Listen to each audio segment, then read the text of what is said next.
Hey guys, this is Drew, and welcome to another episode. And today we are going to talk about what are the investor secrets in 2025 and 2026 if you want to start investing in JB upcoming housing projects. So these projects could be is still in the preparation, like pre-sale period, or it could be in launching stage that's still constructing and they start selling, or it could be towards the end that it's already been constructing and almost the end of the progress. Now, there's so many projects in just within this 3 to 5 years. There are about 80 new project development that's coming from developers. Now you can imagine how crazy the supply is. And a lot of people debating about this, right? Like, hey, this is not gonna work. It's gonna be overhang, and there are so many projects that's gonna stop, and you're gonna losing money. Well, some of them may be true, maybe not. We cannot predict the future. But what we can do as an investor, as a smart move strategy, how can you know? How can you learn, do research, understanding which one that actually will yield profits and which one that is not going to? Nobody can predict future except your psychic, right? You can see the future. You can see when is the Armageddon's coming. Then okay, that's fair enough. But it's not the reality here because everything in investing is about art of calculating, investing strategically, not emotionally. All right, so you need to really make sure before you drop any cents into any properties, you know it's going to yield some good return, good rental, and you can really enjoy some of the passive income, some of the side passive from the property that you're investing while you're still striving in your income. All right, so don't put everything in just focusing on investing in one side or one thing that's not going to work. So I would challenge you as well because I know a lot of you looking at this, hearing this, is like, I don't know, man, like what you're talking about is not true, or is it true? I want to challenge you. Listen until the end of this video and tell me in the comment. If you disagree, put in a comment what your opinion about. Put in a comment if you agree with me, what you're agreeing about, right? This is all the forums where we can learn and grow together because my name is Drew. I've been from Indonesia in here about 8 years now, and I've been looking at a lot of people investing in themselves, myself investing in couple properties right now, and I've been looking at some good returns, some no returns. So I know what does it look like, and also have a mentor that has been 30 over years in this investing strategy properties, and she has been looking at so many politics, environment, economics, and other factors that looking how that this gonna grow in the next 3 to 5 years. Okay, and again, this is all about art of investing. There's nothing is guaranteed. There's nothing is in the world that is always stagnant the same. There's always evolving. You need to learn more, understand more, research more that has the biggest potential to yielding results for you. All right. So again, watch until the end of this video. I'm going to show you what exactly these 5 things, how that you can know which one of the JB project housing investment property that's going to yielding the best profit and the lower risk. Okay. So stay tuned, challenge me, put in the comments, and I will see you at the end of this video. All right. So let's go with the first one. The first one I'm going to talk about is that timing. So timing matters a lot, and maybe you have been looking at some of my videos previously about timing in investing, right? If you're getting into a new projects, you need to be careful of the timing because it's the big determination. I'll give you an example. If you're going to the pre-launch or like in constructing, right, that the development is going to finish in the next 3 to 5 years, for example, you will get the best price, right? Because it hasn't been developed yet. So the price is fairly low, and comparing to the maturity of the project, it's so much different, right? Best entry. But at the same time, you will not be able to enjoy the return immediately because you still need to wait until the property CCC, right? You still need to wait until it officially hand over and you'll be able to furnish that, doing some renovation, and take few months again from there, and you can start to have some rental yield, right? So that will take some time. This is why the timing is so important with the pre-launch, or is it launching, right? Or is it in constructing, right? Or is it already CCC, right? That's gonna take different price level and different return that you can get. Is it as soon as possible? Is it waiting for some time, some months, some years? Now, here's the thing that I want you to calculate. If it's taking more than, let's say, a few months, that you will know every month that losing by means that you're losing money, the money you could have make, right? If, let's say, the rental is about 3,000 per month. If you are skipping this and let's say waiting until the completion and you need to renovate, taking another 3 years, that means 3 times 12 months, 36 months times 3K. So that's already more than 100,000, right? That's what you need to calculate. But at the other side, is the price is going to be different 100,000?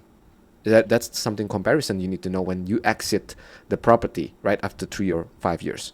That is the calculation that you need to do. If you have question on this, drop in a comment. Let me know the question. I'll explain to you personally in much more detail. All right. That's number one, timing. Number two is that knowing your target audience. Okay. Target audience, it's so much important because you will know what is the return, what is the property requirements, the needs that you need to know. Right? I'll give you an example. The demographics of people who are nearby CIQ or RTS, that's going to be different with people who are staying in Setia Tropica or Senai, right? Because people who are in that area that is maybe more in the industrial, maybe more of the workers. Maybe in Senai that you're targeting people with air crews, people who are basically traveling a lot and they need some place to stay for a quick stay, but also want to rent out when they're not around. So that is the consideration of audience. What kind of facility that you need to see that it has to be there, and what kind of furnishings that you can do to accommodate them, to cater them, to attract them to come and rent. Those are very important aspect when you're looking at the target audience here. All right, so that's number two. Again, if you're not clear, drop comment, ask the question, and I'll answer it for you. Number three is the environment.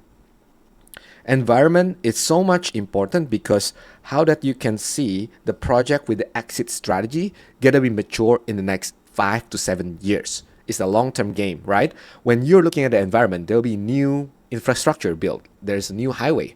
There's a new shopping malls. There's school developments. There's hospital that will attract new target audience, which is the number two, into the location. Now, what does that look like in the development after, let's say, 5 to 7 years? What kind of yield income that you're going to see that's going to drop or is going to be increased in the next 5 to 7 years. So environment, this is related much to research and study about the development of the city, of the town planning, the area, and also about the audience, right? So this is also related to the audience number two. So you need to always looking at this environment before you drop any sensitive property. All right. Number four, you need also to see the developer credibility, right? Credibility.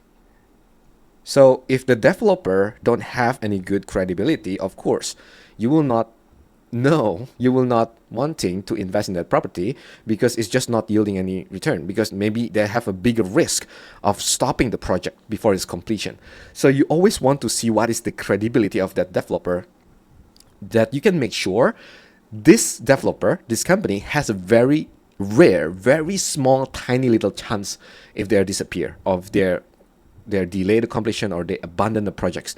Because a good developer give you the peace of mind, because the bad one will lock you for capital for years, but the good one will have a history of so many years in the field. They're building so many buildings, they're building so many infrastructures, so you know that this developer is trustable and the credibility is valid.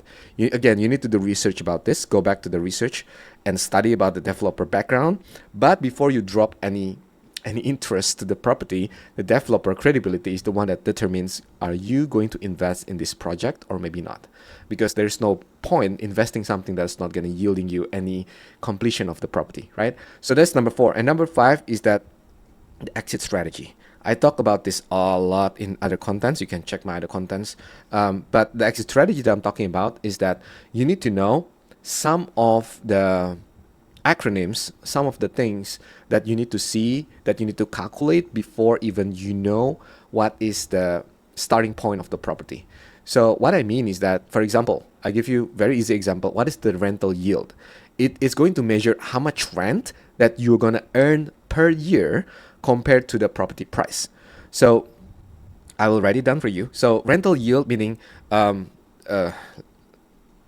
let me write it down. Rental yield is annual rental income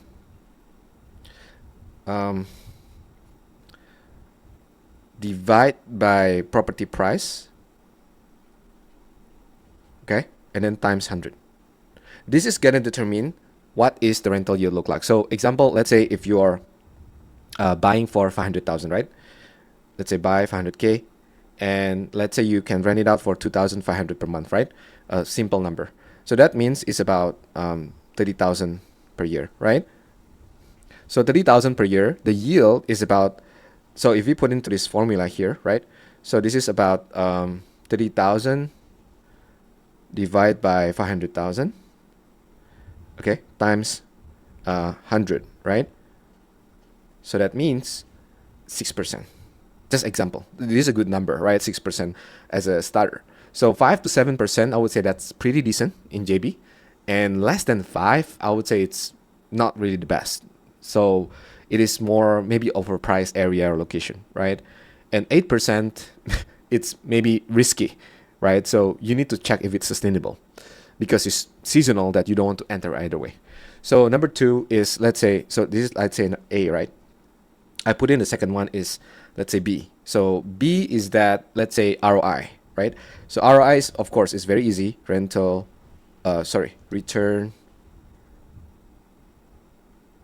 of investment, right? How much that you put in and how much that you get back, right? And this very simple. This just annual net profit divide by total cash investment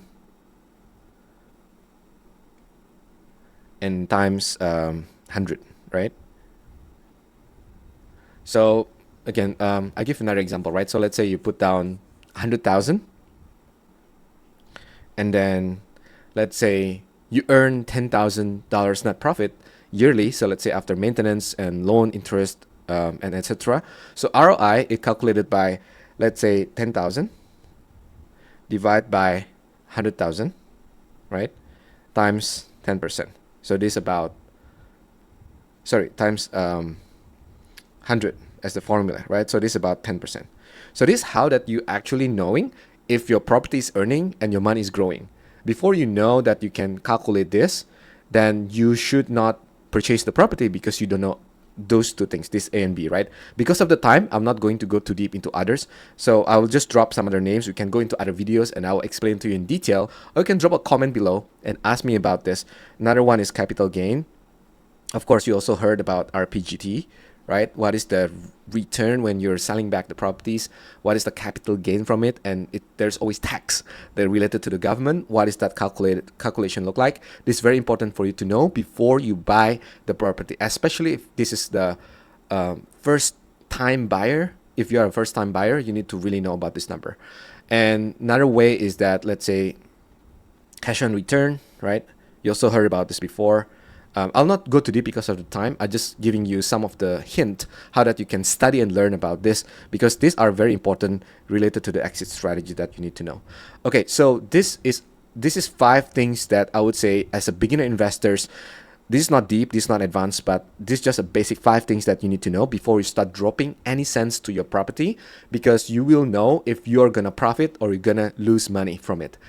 Now, there's nothing guaranteed in the world 100% except death and life, right? But you always need to know this is going to reduce the risk, increase the potential return, right?